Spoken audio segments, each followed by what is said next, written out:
नमस्कार दोस्तों। शास्त्रों में कहा गया है कि पुत्र भाग्य से नहीं बल्कि कर्मों के गहरे बंधन से जन्म लेता है।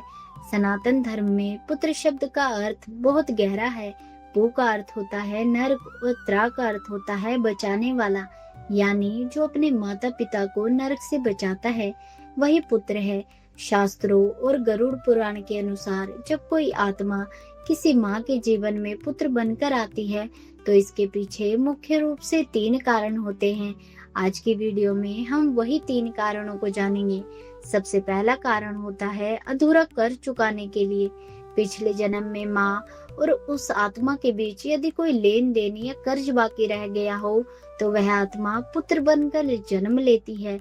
ऐसी आत्मा बेटा बनकर माँ की सेवा करती है, उसे सहारा देती है और कठिन समय में उसकी सबसे बड़ी ताकत बनती है।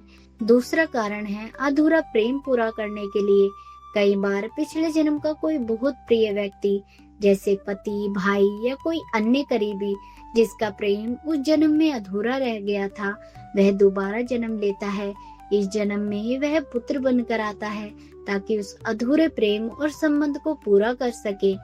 तीसरा कारण है कर्मों का फल, या तो परीक्षा के रूप में या पुरस्कार के रूप में।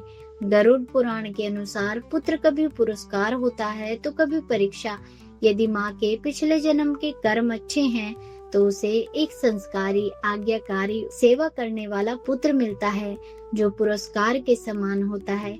इसके विपरीत यदि कर्म अधूरे या नकारात्मक हैं तो वही पुत्र जीवन में संघर्ष, परेशानियां और एक नई सीख बनकर आता है जो माँ के लिए एक परीक्षा की तरह होती है। दोस्तों, शास्त्र कहते हैं कि माँ के हृदय का एक अंश ही पुत्र के रूप में जन्म लेता है। यही कारण है कि एक माँ अपने बेटे का दर्द बिना बोले ही समझ जाती है। यहाँ तक कि जब स्वयं भगवान श्री राम ने माता कौशल्या के घर जन्म लिया था तो वह भी एक दिव्य योजना और कर्मों के उद्देश्य के तहत आए थे। जहाँ माता कौशल्या को ममता से ऊपर धर्म को रखना पड़ता था, वहीं पुत्र के रूप में राम जी ने भी अपने कर्तव्यों का पालन किया। दोस्तों, गरुड़ पुराण में बताया गया है कि एक सच्चे पुत्र का धर्म केवल माता पिता का सम्मान करना, बुढ़ापे का सहारा बनना नहीं, बल्कि माता पिता की मृत्यु के बाद सच्चे मन से श्राद्ध और तर्पण करना भी होता है। ऐसा करने से वह अपने माता पिता की आत्मा को मोक्ष के मार्ग पर आगे बढ़ाता है। इसलिए पुत्र को मोक्ष का द्वार भी कहा जाता है। एक माँ का सबसे बड़ा कर्तव्य सिर्फ पुत्र को जन्म देना नहीं, बल्कि उसे सही संस्कार देना, धर्म सिखाना और एक अच्छा इंसान बनाना भी होता है। पुत्र कोई संयोग नहीं, वह आपकी परीक्षा भी हो सकता है और आपका सबसे बड़ा आशीर्वाद भी हो सकता है।